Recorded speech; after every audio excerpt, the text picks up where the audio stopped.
belum pernah saya menemukan kantor seperti di Malili.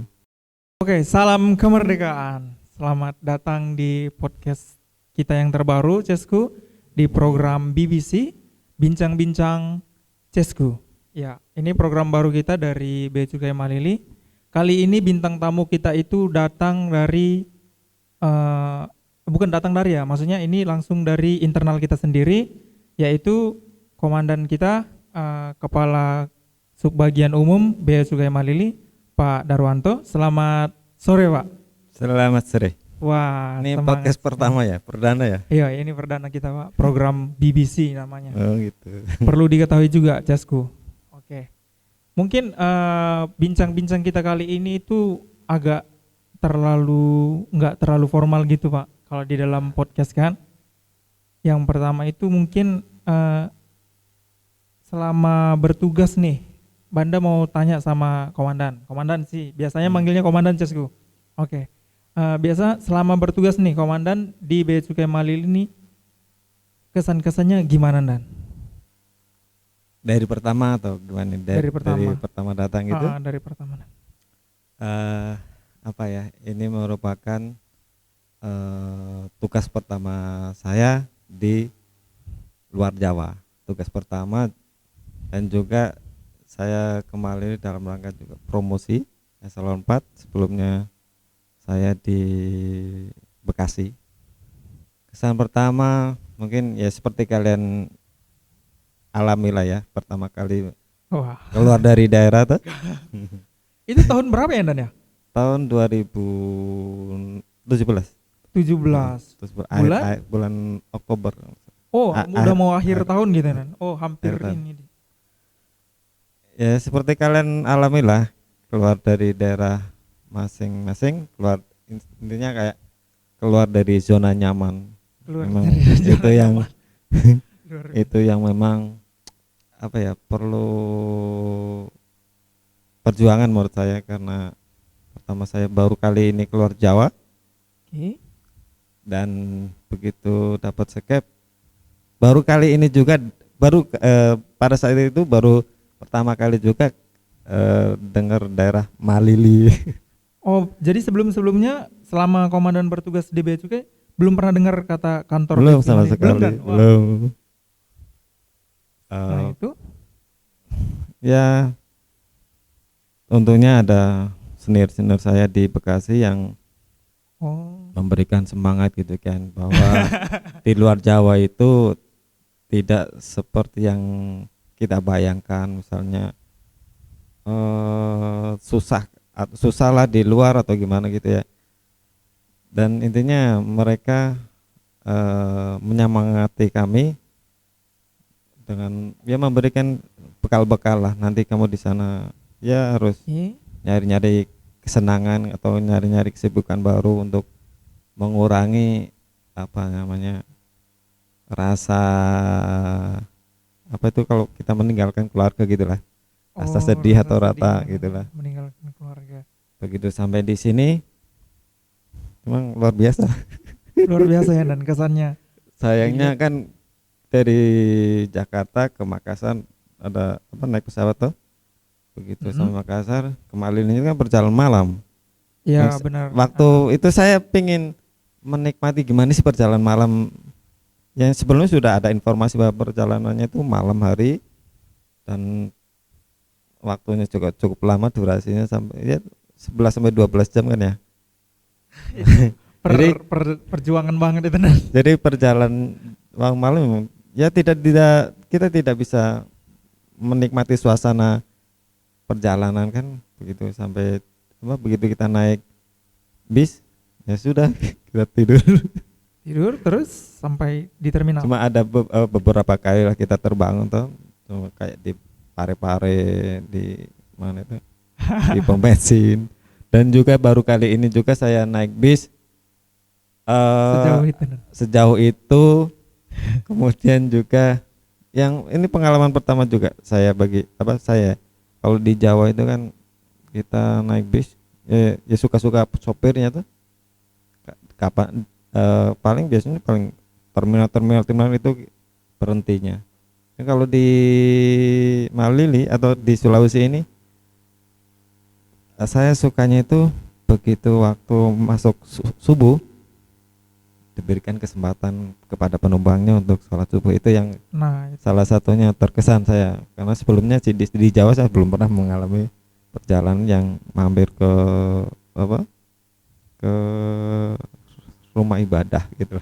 oh luar biasa ya kali Ya. ini perjalanannya. Begitu sampai sini, woi, bener-bener dah. Bener-bener gimana? Dan?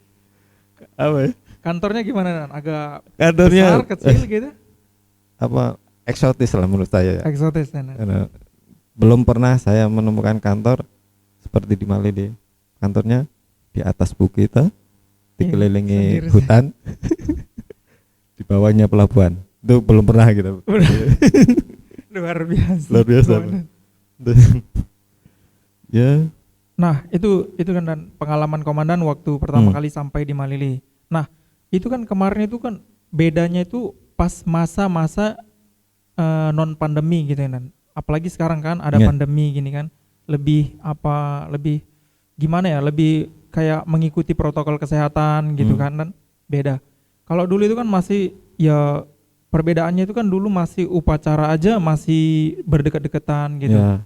Kalau sekarang kan lebih ke protokol kesehatannya tadi, kembali Hmm. lagi ke situ. Itu gimana sih Dan dampaknya itu ke keluarga gitu Dan? Ada rasa panik gitu kah? Di masa pandemi gini masih bertugas di Malili gitu. Hmm. Kalau dari keluarga, kapan ya waktu pertama saya pada musim-musim itu kan saya pulang ke rumah, Oke. ke Depok rumah saya. Mm-mm. Nah, begitu sampai di rumah saya disemprotin Disemprot. desinfektan, mulai dari bajunya, tasnya semua. Oh, Saya harus itu dan tidak boleh menyentuh apapun. Saya masuk rumah itu sepatu saya kaki saya dibungkus plastik wih, sampai ke atas, baru lepas baju mandi di situ baru boleh. Waktu itu kan belum ada ini ya, apa namanya, harus rapid test. Nah, ya kita secara maksudnya dari keluarga saya itu, saya sendiri yang agak takutnya saya bawa virus, wajar sih. Karena- kan di rumah kan ada anak-anak, Iya benar. ada istri, mereka kan nggak kemana-mana selama pandemi itu. Nah, takutnya saya pulang ke rumah bawa virus, nah itu yang saya takutkan. Nah, selama di rumah ya saya agak-agak jaga jarak gitu ya, dan juga jaga kebersihan. Jadi saya tidak berani nyium-nyium anakku, Oh, enggak ini ya, Ya. Dan. Bersentuhan apa enggak berani gitu. tidak berani. Lebih Kalau sentuh tangan mungkin enggak apa-apa ya, karena sudah mandi, sudah pakai sabun. Cuma kalau daerah muka itu yang saya nggak berani, karena itu kan pintu masuk virus. lebih ke menjaga sih. Ya. Nah, sekarang ini kan kita udah pada tahun ini Dan. Komandan kan akhirnya alhamdulillahnya itu ada kabar baik dari komandan bahwa komandan itu ditugaskan atau diangkat sebagai pejabat fungsional nih dan akan pindah ke Tanjung Priuk ya Dan kalau nggak Ya. salah ya. Gimana tuh Dan perasaannya akhirnya setelah menunggu 3 tahun tuh gimana Dan? Kalau prinsip saya sih ya, kita kan sudah disumpah ya, siap ditempatkan dimanapun Siap. di seluruh Indonesia. Nanti Banda dan kawan-kawan ini akan mengalaminya, makanya ya dimanapun lah kita harus siap. Komandan sedih nggak Dan? Sedih nggak meninggalkan anak buahnya atau Tentulah, pejabat-pejabat lain? karena di sini juga saya pengalaman pertama di luar Jawa, Wah, dan juga sudah akrab dengan baik teman-teman yang asli di sini dan juga dari teman-teman pelaksana lain. Ya cukup ya, hal inilah yang sering saya kurang apa namanya ya, kayaknya komandan. ini mungkin konsekuensi dari pertemuan, pasti ada perpisahan ya. Wah, Nah, momen-momen seperti ini yang momen-momen psikologis ya. oh, Ada terbawa perasaannya Dan. ada waktu pertama saya terima skep itu, Hmm? saya nggak bisa tidur sampai setengah satu, nggak bisa tidur. Meninggalkan keluarga Antara baru ini. sedih dan Oke. bahagia ya, karena nanti akan ditempatkan di alhamdulillah dekat rumah. Hmm. Ya begitulah perasaannya. Wah, ini perlu satu informasi juga buat Cesku ya. Komandan ini kan awalnya kan dari kota Tundan, terus ke Malili, ke Ya. sebuah kota kecil lah bisa dibilang gitu, Ya. kota yang di luar dari keramaian itu. Terus komandan kan pasti komandan ngerasain bahwa meninggalkan Malili ini sedih banget gitu.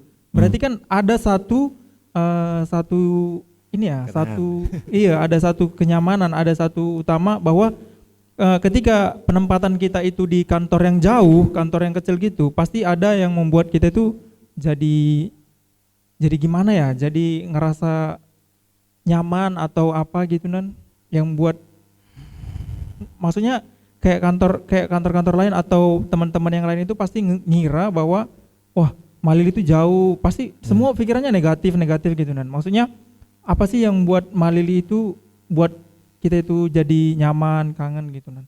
Kalau pikiran negatif sih mungkin enggak ya, cuma mungkin karena faktor jarak aja ya, Oh ya. faktor jarak aja yang gimana enggak mungkin ngeper bagi teman-teman 12 jam perjalanan loh. Oh hanya 12 itu. jam. Itu aja sih sebenarnya. Begitu sampai di Malili bertemu dengan teman-teman itu Hah? sedikit mengurangi rasa-rasa apa itu yang negatif enggak ada benar.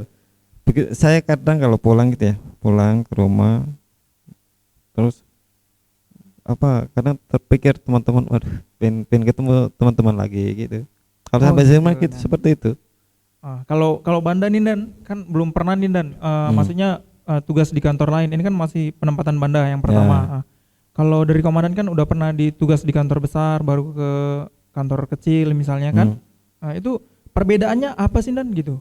Soalnya pada berharap di kantor besar, pada nggak mau keluar dari home base-nya kan banyak yang pegawai seperti itu Dan. Perbedaannya mungkin ya dari tingkat pekerjaannya. Oke. Tingkat pekerjaannya, tingkat volume pekerjaan lah. Selain Iya, itu juga pasti. perbedaan bidang yang akan kita, maksudnya bidang yang akan kita hadapi di kantor-kantor lainnya. Misalnya Banda di sini KI, Siap. Banda mungkin begitu sampai kalau ke kantor cukai kan ada Banda perlu belajar cukai lagi. Iya, benar sih Terus Dan. ada kantor pabean. Kantor pabean sendiri ada yang di pelabuhan, ada yang di bandara, Iya. ada yang di kawasan berikat. Itu aja volume pekerjaan, terus bidang dari kantor masing-masing. Lebih biasanya kalau misalnya ditempatkan di kantor kecil gini agak lebih senang atau gimana gitu Nan? Sebenarnya di Mali itu nyaman. Saya baru kali ini Oh gitu. nyaman sekali. Soalnya nih Nan, Baru- dari pengalaman Banda ya Nan ya, dari pengalaman Banda itu banyak orang yang berpikir bahwa penempatanmu di sana agak jauh dari keramaian gitu, agak sunyi, jauh dari mall, agak apa gitu. Padahal kadang mereka nggak tahu apa sih sebenarnya yang dicari gitu, kenyamanan gitu Nan. Itu Nah, itu gitu Mi. Bahasa sini ya Nan. itu hanya persepsi masing-masing aja. Mm-mm. Jangan kita ambil sisi tidak enaknya. Iya, Kita benar. perlu memandang dari sisi lain. Misalnya di sini jauh dari keramaian, jauh dari maunya sering inilah sering nggak ada kerjaan gitu kan. Oke. Sering itu kita harus melihat dari sisi lain.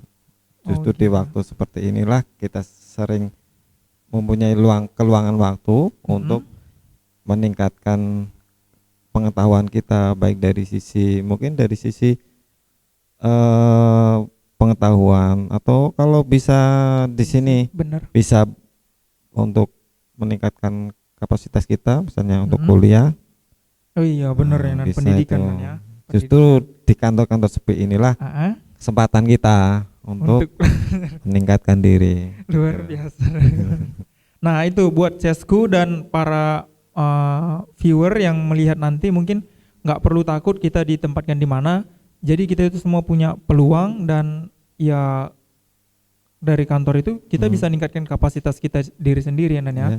Luar Kayak biasa. ada dari beberapa teman kalian tuh, saya lihat, weh, luar biasa. Ada yang dia berbisnis apa tuh, tambak ya, ada yang Oh iya ada tambak. benar. Nah, Ya ada senior Nan. ada juga yang apa, main forex, itu kan sekarang udah Wah, zaman sahamnya online Nan terus. ya. Wah, luar biasa. Itu justru kesempatan inilah Ah, bisa harusnya kalian manfaatkan untuk boleh bisa berbisnis ya, maksudnya ya kayak tadi lah, forex zaman Iya, online itu kan sebenarnya tidak masalah. jadi kelebihannya itu di waktu luang kita Ya, itu Nan ya. Di waktu luang kita bisa kita dimanfaatkan manfaatkan dengan baik. dengan Luar baik. biasa rekomen. Mungkin juga bisa kalian melakukan apa yang kalian sukai, misalnya bermusik atau Oh, olahraga, ya kan? kegiatan Nggak ada di seksual. kantor-kantor lainnya seperti itu. Oh gitu Ah, Nan. iya. Wah, luar Betul. biasa. Coba kalian tanyakan itu teman yang dari Malili ke Ah, misalnya ke Tanjung Priok, sudah ada yang ke Tanjung Priok tuh. ah. Coba tanyakan. Oh, Kesempatan waktu luang itu yang sangat harusnya kita manfaatkan baik-baik. luar biasa guys. Dari komandan saya kasih plus nih komandan. Oh iya Dan, kan komandan ini kan udah keluar nih. Rencananya kan komandan kan bakal bertugas di tempat yang baru lagi, Ya. penyesuaiannya gitu kan Dan. Itu mungkin komandan punya pesan buat kami, buat anggota komandan yang sekarang masih di sini, gimana nanti gitu Dan. Pesan saya Ah, tetap kita harus semangat ya, semangat, dan jangan berpikiran yang negatif lah. Kita harus Oke. berpikiran positif, terutama kita harus bahagia. Wah, Karena selalu betul, selalu. karena bahagia ya seperti kita ketahui untuk saat ini kan ya, saat masa pandemi ini sangat dibutuhkan karena akan berefek dengan imunitas kita. Oh iya bisa benar. Dan juga bahagia terus, dan juga bahagia itu apa, merupakan salah satu tanda kita bersyukur ya, salah satu tanda karena bersyukur. Allah sendiri itu kan mempunyai sifat pemberi rahmat gitu kan ya. Oke. Nah, ketika kita bersedih, Mm-mm. ketika kita bersedih ala manusiawi lah ya, mungkin ada sesuatu hal yang membuat kita sedih, tapi kalau kita terus bersedih, itu menunjukkan bahwa dia kayak seperti tidak mensyukuri apa yang diberikan oleh Allah. Itulah. Oh gitu. Ya itu ya, bahagia, semangat, Ya semangat, bersyukur. bersyukur, itulah pesan-pesan saya. Wah, Tetap kompak, harus kompak, kompak ya. ya. Wah, Kalau ya nikmatilah kita kebersamaan kita di dimanapun kita bertugas dengan kawan-kawan kita, karena itu sangat menunjang kinerja kantor. Ya. wah, luar biasa. Terima kasih Dan untuk pesan-pesannya buat para pegawai Bea Cukai Malili. Mungkin singkat waktu ini bisa menjadikan teman-teman yang lain termasuk saya pribadi Dan menjadi lebih baik ke depannya Ya. nanti dari pesan-pesan komandan. Terima kasih banyak Dan. Oke. Mungkin dari sesi ini program BBC kita yang pertama ini kita bisa akhiri karena waktu juga sudah menunjukkan mau sholat asar. Oke. Nanti kita akan ada program BBC yang berikutnya, dinantikan aja Cesku. Oke, Oke. terima kasih. Terima kasih.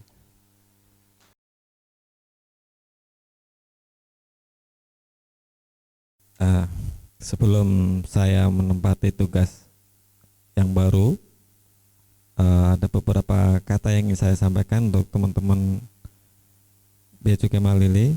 Pertama, saya ucapkan terima kasih atas segala sesuatu yang tercipta selama kita bersama. Terima kasih atas semua kerjasamanya tentunya. Kemudian terima kasih atas segala kebaikan-kebaikan dari semua teman-teman pegawai. Dan saya juga mau mengucapkan permohonan maaf apabila ada kata-kata atau tingkah laku selama kita berinteraksi ada yang menyakitkan atau tidak berkenan atau kurang berkenan di hati rekan-rekan semua. Kepada Pak Slamet sebagai pimpinan, rekan-rekan kepala seksi, rekan-rekan kasubsi dan rekan-rekan pelaksana, mohon kiranya untuk dibukakan pintu maaf yang selebar-lebarnya, bahwa perpisahan ini memang sesuatu yang menyakitkan. Itulah konsekuensi dari sebuah pertemuan. Menyakitkan itu memang suatu hal kewajaran, tapi kita percaya bahwa ada rencana baik di balik semua ini. Dan perpisahan itu bukanlah suatu pemutus, semoga ya tidak memutus silaturahmi kita. Dan saya berharap teman-teman di Malili untuk tetap semangat, tetap bahagia, tetap kompak untuk Bea Cukai yang lebih baik. Bea Cukai makin baik.